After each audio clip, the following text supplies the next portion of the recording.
The public exams that open up the job market. Yes! A student named Laurynas will be graduating from university soon. He would love to work as an architect, but how? Vilnius has no employment agency and nobody's managing human resources. Such is the strange world of 18th century life. But Laurynas the student knows of one way to draw attention to himself, the one and only way. Public exams at the Church of St. John's, where, under the scrutiny of tens of influential gentlemen, he will have to debate professors from Vilnius University and convince them that his years of study there were worth their time. We don't know exactly what Laurynas Gucevičius discussed with such learned men and how the conversation went, but clearly he made an impression.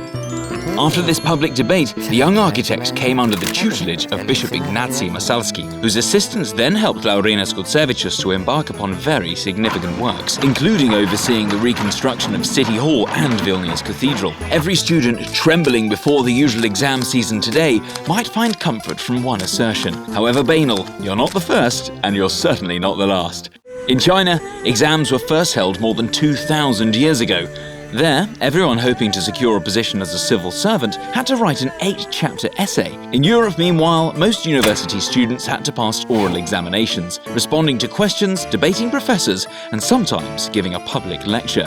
A grading system for evaluating knowledge is only a fairly recent innovation, introduced 200 years ago at Cambridge University. Public examination traditions at Vilnius University are a bit older than that. From the very start, students of the arts, philosophy and theology could never hope to obtain their bachelor's, licentiate, doctorate or master's degrees without first completing 2 mandatory procedures. The first was an exam in front of several professors, and the second was a debate with university lecturers and spiritual leaders, open to the public. This set of procedures had been established by the highest order, a bull issued by Pope Gregory XIII.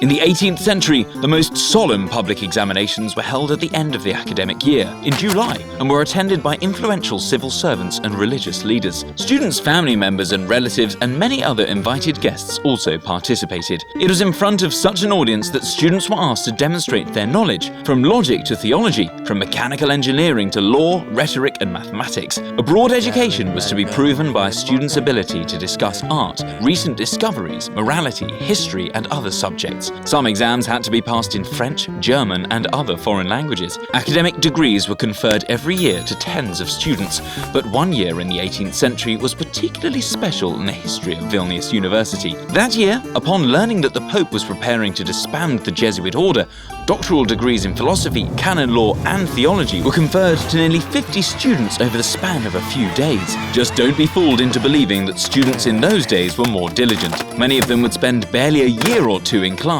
and many academic degrees were conferred on the undeserving, if we believe what their contemporaries wrote, of course.